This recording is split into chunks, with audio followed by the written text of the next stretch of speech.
el podcast Código Centroamérica. Ideas que inspiran y dan claridad por la paz y la libertad. Aquí se escucha la voz del saber. Historias que ayudan a comprender. Diálogo abierto para transformar. Juntos podemos avanzar. Hola, hola, bienvenidos y bienvenidas a todas y a todos. Tenemos a un invitado de lujo. Él es abogado, analista político y columnista y una de las voces más lúcidas en el debate público en Guatemala. Es Edgar Ortiz. Qué gusto tenerte por acá con nosotros. Edgar, ¿cómo estás? Bienvenido. Pues muy bien y muy contento de estar aquí contigo. Ok, muchísimas gracias. Antes de iniciar en lleno con nuestra conversación, que espero que sea muy enriquecedora, quisiéramos conocer un poco más de Edgar Ortiz. Si pudieras describirte en 3 palabras, ¿cuáles serían, Edgar? Bueno, qué difícil, pero yo diría que abogado, eso no se lo quita a uno con nada del mundo. Una vez abogado, para siempre abogado. Sí, Así creo que esa es una. Bromista, porque aunque me ven pues serio y hablando de temas legales y políticos, trato de tomar la vida con un poco de humor y curioso, diría yo, por entender mejor pues el país en el que me tocó nacer, la región en la que crecí y el mundo que nos toca enfrentar hoy, porque creo que estamos viviendo momentos muy, muy complicados. Así que la curiosidad creo que es una de las cosas que más me guía, que más me invita a estar en estos temas, ¿no? Ok, bien. ¿Siempre quisiste o siempre supiste que ibas a ser abogado, Edgar, o fue algo que en el camino te impulsó a hacerlo? Qué buena pregunta. Yo creo que, bueno, cuando era adolescente, cuando todos somos adolescentes queremos cambiar el mundo, ¿no? Y creo que cuando tenía, no sé, 14, 15 años, según yo iba a ser presidente de Guatemala, iba a cambiar el mundo. Y en ese momento entendí que bueno, pues, está bien, eso suena muy bonito el plan, pero uno tiene que tener una profesión, una carrera, ¿no? Antes de entrar a la política. Y entonces el derecho era como algo muy conectado con la política, especialmente en Guatemala. Ya lo verás cuando platiquemos más de Guatemala, donde prácticamente el debate político y el debate legal son casi lo mismo, porque se gobierna en las cortes, se gobierna con base a legalismos. Eso ya era así antes, creo que ha empeorado, pero creo que eso me empujó bastante al derecho. Sinceramente estuve a punto, muy, muy, muy cerquita de estudiar economía también, porque era también bueno, primero porque mis padres no querían que fuera abogado, sinceramente, porque los abogados no tienen tan buena reputación en Guatemala. Entonces me decían, no, pero otra cosa. Y la economía me gusta mucho. De hecho, hice un máster en economía luego más tarde en la vida. Pero digamos que el derecho siempre estuvo ahí como esa herramienta que pensaba yo era muy útil para entender mejor la política. Y creo que al final tenía un poco de razón Exacto. mi intuición. Tienen una relación muy, muy estrecha y muy cercana, de hecho. ¿Qué le gusta más a Edgar, escribir, enseñar o debatir? Ja. Bueno, si le preguntas a mis padres o a mi esposa, te van a decir que debatir, porque soy muy intenso Abogado. para los argumentos, ¿no? Pero creo que escribir me gusta mucho. De verdad que empecé con un pequeño blog personal hace unos 8 años y con el tiempo le encontré mucho el gusto a la escritura. Antes pensaba que la gente no leía o no le importaba lo que tú hacías o lo que tú escribías y con el tiempo le fui encontrando el gusto y creo que la escritura es algo que está ahí. Claro, como soy millennial, creo que he aprendido también a escribir en clave más corta, más breve. Los hilos en Twitter, por ejemplo, fue una cosa que luego se volvieron casi una, bueno, no, queda mal que lo diga yo, pero en las elecciones de 2023 se volvieron así como el morbo. ¿Qué va a decir el hilo para explicar por qué descalificar a un candidato al otro? Entonces la escritura a todo nivel, yo creo que hay que entender también los tiempos, las plataformas y escribir. Hay muchas formas de escribir, ¿no? Por supuesto. Bueno, gracias, Edgar. Nos encantó mucho conocer esta parte más personal de Edgar. Ahora vamos a profundizar más en el tema de lo que vamos a hablar el día de hoy, que es lo de la política actual en Guatemala. Y nos gustaría que describieras el momento actual de Guatemala en una palabra. Si hubiera que describir el momento de Guatemala, yo diría que es una transición. Sí.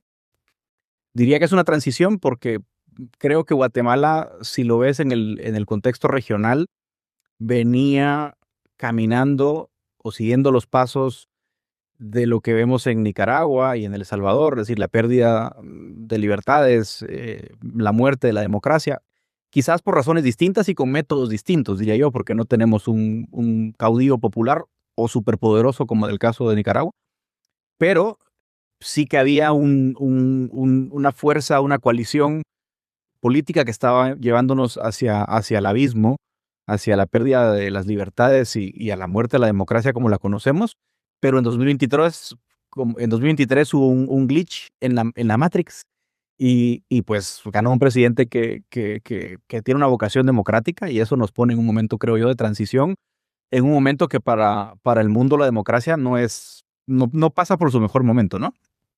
Ok. ¿Qué te preocupa más de la política actual, Edgar? Perdón. ¿Y qué te da esperanza? De la política general global, es tu pregunta. Yo creo que la política global, bueno, ¿Qué te- creo que a todos, sí, yo creo que a todos nos preocupa bueno, a falta de mejor palabra, lo que han llamado el populismo, ¿no? Que en realidad es pues un término para referirse a esos movimientos o a esos candidatos o a esas expresiones políticas que están barriendo con los principios, digamos, de la democracia liberal como la entendíamos, ¿no? Ok.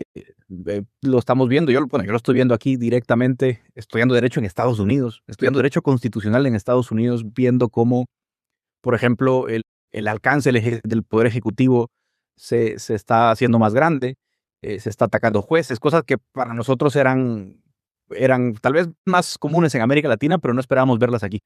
Y también en algunos países de la Europa Occidental estás viendo movimientos similares, la AfD en Alemania, Marine Le Pen en Francia. O sea, digamos, esas expresiones preocupan mucho y creo que nuestra región no es ajena a eso, ¿no? Yo creo que hay un poquito de eso en nuestra región y eso me preocupa mucho. Ahora, obviamente todo hay que tropicalizarlo y en nuestros países pues hay otros ingredientes que hay que tomar en cuenta, ¿no? Por supuesto. Algo que está muy de moda y se puso de moda, por decirlo de esa forma, no sé si es el término correcto, es la participación más activa de la juventud en los temas políticos. Eh, ¿Qué opinión te merece a vos la participación actual del papel que juega los jóvenes y la juventud en la política actual? Yo creo que los jóvenes siempre son importantes en cada época porque son el agente de cambio, porque son los que tienen las ganas, el hambre por cambiar las cosas y creo que hoy están jugando en distintas geografías un rol muy importante, pero ese rol a veces pues puede ser muy duro para los jóvenes. En tu país, por ejemplo, en Nicaragua, fue impresionante. Todos en 2018 veíamos con admiración lo que hacía el movimiento estudiantil y luego la respuesta de la represión fue muy fuerte. Pero creo que son derrotas transitorias, o eso quiero creer yo, y pienso que en la juventud hay una esperanza a futuro de que las cosas de que el panorama gris, sombrío que hoy vemos con preocupación va a cambiar en algún momento. Los cambios no suelen ser rápidos y si vemos los ciclos, pues uno puede pensar que en el corto plazo solo hay razones para ser pesimista, pero yo creo que el mundo va a cambiar bastante en los próximos años. Creo que los jóvenes, sobre todo, te digo una cosa, porque en el cliché de los jóvenes, no, los jóvenes van a cambiar, creo yo, la forma de hacer política, porque la forma en la que los jóvenes entiendan la política es muy distinta y creo que ese caos que estamos viendo pasa por esa incomprensión que tienen las generaciones viejas, que son las que están gobernando hoy el mundo, y que no terminan de entender cómo funciona la mente de los jóvenes. Ya los jóvenes no ven la política como tan prosaica, tan ensayada, ¿no? Tan de fachada como la que conocían los boomers, ¿no? Ahora es una política más cruda, más honesta, más directa, Claramente. genuina, y eso va a cambiar. En algún momento creo que va a cambiar la forma en la que la gente vota y no sé si va a ser, bueno, los cambios son para bien o para mal, pero creo que muchas cosas van a cambiar para bien. Ok. Eso es lo que esperamos y a lo que estamos apostando, ¿no? Por eso corresponde que el trabajo se haga desde las juventudes, pero también desde las personas que ya llevan años en el trabajo, en la política y experiencia, ¿no? Porque eso también es importante, la juventud y la experiencia sobre todo. Eh, También nos gustaría, mira, hoy en día se habla mucho de libertad y de Estado de Derecho, Edgar. ¿Cómo se ve eso en la vida cotidiana de un joven guatemalteco? En tu caso, ¿cómo lo viviste? ¿Cómo ha sido? Bueno, hablar de Estado de Derecho en Guatemala es como hablar del Triángulo de las Bermudas o algo o alguna otra animal o un unicornio, ¿no? Es un animal desconocido, porque nosotros no tenemos idea de lo que significa el Estado de Derecho porque nunca lo hemos concebido como desde que diseñamos nuestro Estado, ¿no? Nuestra Constitución, por ejemplo, todos tuvimos transiciones a la democracia más o menos en la misma época en Centroamérica. Y en nuestro caso, nuestra transición democrática cumple 40 años. Es un bonito momento para hacer un corte de caja. Pero resulta que para nosotros la transición democrática fue ese momento en el que pues la corriente del mundo invitaba a todos los países a democratizarse y fue más un impulso de las élites para hacer Guatemala un país más creíble y más abierto a la inversión. Pero yo creo que sin una convicción genuina de que estábamos convirtiéndonos en una democracia liberal. Entonces, nunca tuvimos, yo creo, los elementos en la mesa para construir un Estado de Derecho, que sería, sin meternos a demasiados tecnicismos, el gobierno de las leyes, ¿no? Y donde los límites al poder están más o menos claros. Nosotros no tenemos cortes independientes, no de ahora. Que las cortes eran mejor antes, probablemente, pero nunca hubo un diseño que te garantizara cortes independientes. Por ejemplo, en Guatemala hay algo que yo no sé, no recuerdo ahora si es igual en otros países de la región, pero por ejemplo, para nada más darte una noción de lo que ocurre con nosotros, tenemos una corte constitucional muy poderosa, que tiene 5 jueces propietarios y 5 jueces suplentes. Los 5 jueces suplentes no tienen prohibido ser abogados. Entonces ellos tienen su despacho, tienen sus clientes y los llaman por la mañana y dicen, mire, se excusó un magistrado propietario, venga usted a integrar el pleno y a resolver un caso. Eso es ridículo, eso es un conflicto de interés. ¿Qué Estado de Derecho va a haber cuando el juez es abogado por la mañana y juez del tribunal más importante por la tarde? Es ridículo. Entonces, cosas como esa, que solo es un pequeño ejemplo, te dan una idea que nosotros realmente nunca quisimos ensayar un modelo de Estado de Derecho como lo entendemos generalmente en las democracias occidentales, ¿no? Ok. Desde tu experiencia en la abogacía, Edgar, ¿crees que hay justicia independiente o qué significa para ti la justicia independiente? Yo creo que en nuestros países, bueno, el Poder Judicial yo creo que está en todo el mundo por las razones que hablábamos al principio. Pues en todo el mundo hay un movimiento, una corriente hoy que llamamos populismo, que no le gustan los controles, no les gustan la división de poderes y que ha sometido a los jueces a castigos muy grandes. Tenemos casos en Europa, como en Hungría, por ejemplo, donde el gobierno de Víctor Orbán fue probablemente el primer caso del overhaul judicial, ¿no? Donde prácticamente jubilaron a todos los jueces o los removieron y pusieron jueces leales al régimen. Entonces resulta que cuando un ciudadano no está de acuerdo con una ley del Congreso o una medida que considera excesiva del Ejecutivo, pues los jueces miran para otro lado. En nuestro caso, en nuestra región, yo creo que el Poder Judicial siempre fue débil. Y cuando hay un Poder Judicial débil, no hay independencia judicial, porque el juez, para ser independiente, primero tiene que ser independiente de las partes, ¿ok? Eso podría ser corrupción, pero también tiene que ser independiente del poder público. Y en nuestros países eso no funciona así. Creo que en nuestra región, tal vez Costa Rica tiene una tradición un poco más fuerte, un poder judicial más robusto, pero los países nuestros siempre tuvieron un judicial que estaba a un pelo de que el Ejecutivo o el Congreso les disciplinen, ¿no? Ok. Bien, para cerrar este bloque hablando de justicia y libertad democrática, que es lo que has venido mencionándonos en las dos consultas anteriores, nos gustaría conocer qué reformas creéis vos que son urgentes en el sistema judicial.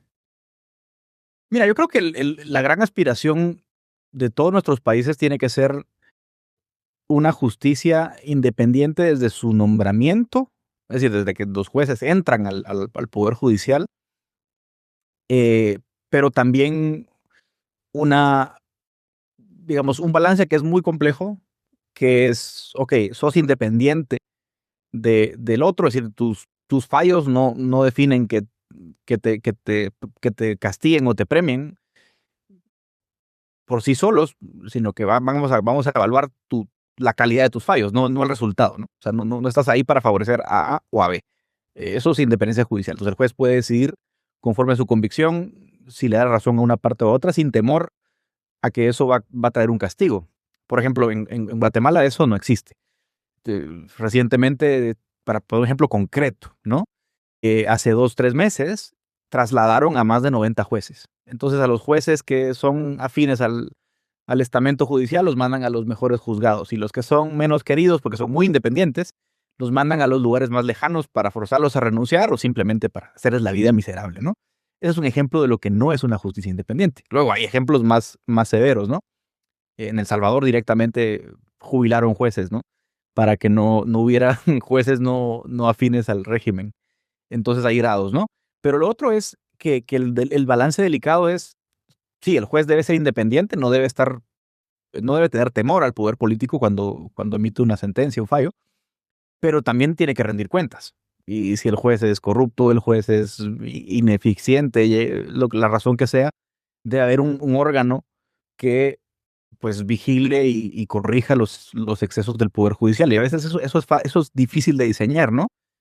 Entonces, por ejemplo, en Guatemala, el poder judicial no solo está sujeto a la presión del Congreso, sino que adentro del propio poder judicial, la Corte Suprema, por ejemplo, tiene un poder muy grande sobre los jueces inferiores. Y eso es terrible porque termina siendo no una justicia independiente, sino una justicia que se gobierna a sí misma, que decide por sí sola, y que los jueces inferiores están a merced de lo que los jueces superiores quieran hacer con ellos, ¿no? Ok. Entonces, lo que nos urge es prácticamente la independencia del Poder Judicial, ¿no? De los demás poderes del Estado. Y eso se logra de varias formas, pero lo primero es cómo te nominan, cómo llega un juez a su cargo. Por ejemplo, en el sistema de Estados Unidos, a mucha gente le parecía bien, ¿no? El presidente nomina y el Congreso, en este caso el Senado, confirma un juez, pero bueno, son jueces de por vida. Eso tiene ventajas, pero también tiene desventajas. Tiene ventajas porque el juez que pone un pie en la Corte Suprema sabe que no va a ser removido, pero al mismo tiempo sabe que no va a perder su trabajo, y lo que tenemos hoy en Estados Unidos es una Corte Suprema completamente ideologizada, ¿no? Y eso tampoco es bueno. Entonces a nosotros nos toca encontrar fórmulas que digan, bueno, tal vez no vamos a copiar el modelo de los americanos porque no pega muy bien en nuestros países. Con la realidad. Pero es una realidad muy distinta, sí. Sí. Bien. Hablando un poco sobre lo que hoy está muy de moda, redes sociales, medios digitales más avanzados, y que ahora pues yo sé que como que todas las personas, aún sin tener conocimiento acerca de un tema, nos permitimos, por decirlo de esta forma, el derecho de opinar aún más allá del desconocimiento, ¿verdad? Nos gustaría saber en esta parte, ¿vos cómo manejas el debate en redes sociales? Si en algún momento te ha tocado ser como estar en un debate, digamos, con alguien que quizás no tiene mucho conocimiento del tema y solamente opinamos porque está en la red y para nosotros es importante opinar. ¿Te ha tocado quizás en algún momento bloquear a alguien por ese tipo de cosas? Sí, varias veces, porque hay algunos, por ejemplo, algunos dicen, bueno, es que las redes sociales dicen como la plaza pública, ¿no? La plaza donde todos pueden debatir. Yo digo, bueno, pues lo que pasa es que en las plazas públicas no hay bots, no hay perfiles falsos, entonces no. Cuando tú estás en una plaza, estás cara a cara frente a una persona y sabes con quién estás hablando. En las redes sociales yo creo que no es el caso. Así que normalmente yo lo que procuro es no entrar en interacción con perfiles que son bots o perfiles falsos o perfiles que son evidentemente fabricados por un grupo político o lo que sea para incendiar el debate, ¿no? Entonces yo creo que es una regla que la aprendí con el tiempo, porque cuando era tal vez más joven sí me enganchaba en debates que eran absurdos, ¿no? Y lo segundo es, bueno, las redes sociales al final, sobre todo yo diría Twitter o X, ¿no? Porque como no te ves la cara, eso creo que también despersonaliza mucho el debate y bueno, yo he visto a veces unas peleas que digo, bueno, aquí la gente se le fue un poquito, se le fue la cuerda. Yo tengo por regla que si el debate es genuino, aunque la persona no sea su especialidad o esté en una posición que yo considero completamente lejana a la mía, entro en un debate si hay honestidad, si veo que hay ataques o si veo que simplemente es un perfil que va por pinchar y hacer lío, pues no le doy importancia. Y creo que eso es lo que deberíamos aprender todos, porque creo que al final la gran conversación de fondo en las redes es que las plataformas están hechas para tener más audiencia y mientras más morbo hay alrededor de una discusión, más audiencia tienen las plataformas. Entonces, el propio algoritmo alimenta esos debates. Entonces, tenemos que aprender, yo creo, como sociedad y como generación, a no alimentar eso, ¿no? Es difícil, porque yo sé bueno, para eso están hechas las plataformas, ¿no? Sí. Pero también va la desventaja que también este es un medio que actualmente todos tenemos a nuestro alcance, las redes sociales, y así como informan, también desinforman. Es por eso que yo lo mencionaba anteriormente. O sea, a veces vos ves en redes sociales politólogos, ves en redes sociales abogados, ves en redes sociales médicos, pero son personas que realmente pues no tienen este conocimiento de lo que están opinando y solamente se están dejando llevar por la moda, se están dejando llevar o como decías vos, por la parte de lo que genera más pista, que es el morbo, el amarillismo, los comentarios despectivos quizás hacia otras personas, porque a veces el no estar de acuerdo no te da el derecho como a atacar de una forma violenta hacia otra persona, violenta verbalmente, ¿verdad? A otra persona, y eso es lo que hoy en día vemos mucho en redes sociales, lamentablemente. También nos gustaría hablar o conocer sobre tu opinión acerca de los medios tradicionales. ¿Vos crees que siguen siendo relevantes los medios tradicionales, Edgar? Ay, no lo sé. Es difícil de contestar. Yo creo que es bastante evidente que son menos influyentes que hace, bueno, 5 años, ni siquiera te digo 20. Es mucho más obvio. Y yo he estado en medios tradicionales, he estado en radio, he estado en tele, escribo en prensa. Entonces he visto la evolución de las cosas o la involución de las cosas, no sé cómo llamarle, porque tiene sus lados complejos, ¿no? Creo que lo que está pasando es que el tema es fundamentalmente financiero, ¿no? Como la información fluye, la gente no quiere pagar por información, entonces hay muy pocos espacios para un medio tradicional y eso se traduce en la capacidad de los medios, ¿no? Las reacciones de las prensas son cada vez más delgadas, ¿no? Entonces, eso por sí mismo le resta mucha influencia a los medios, porque tienen menos capacidad de producir investigación periodística, menos capacidad de producir opinión, etcétera. Así que eso, por un lado, les resta influencia y por el otro, claro, si va a haber un medio que cobre, por ejemplo, una suscripción, pues cabrá un medio o dos, no caben como antes 5, 6, 7 medios, ¿no? Sobre todo en países pequeños, mercados pequeños. Y eso complica el modelo. Creo que hay una evolución hacia algunos medios independientes que se financian de otras formas, con donaciones y demás, que llenan algunos vacíos, pero creo que el gran vacío que dejaron los medios tradicionales, o que están dejando los medios tradicionales en buena parte, es un problema, porque la desinformación es la que toma ese lugar. No solo la desinformación, sino digamos, la opinión light, ¿no? Porque ahora tú ves a un influencer o un analista que bueno, no digo que no sepa, pero tal vez no tiene la profundidad que puede tener una investigación, ¿no? Que una investigación periodística que tú hiciste, fuiste a ver tantas fuentes, ¿no?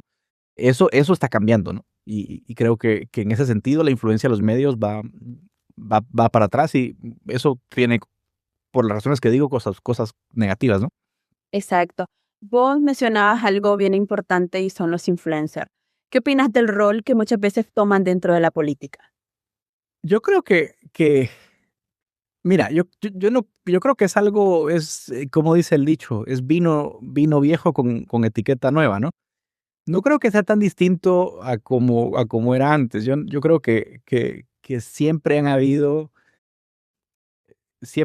como cosas como decía yo, como pensamiento light, ¿no? Eso siempre ha existido.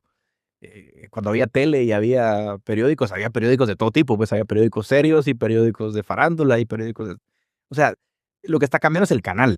Y ahora, por supuesto, es más barato poner un teléfono y hacer un podcast o un TikTok, ¿no? Pero, pero sí, es evidente que la figura de influencer no existía como la conocemos hoy.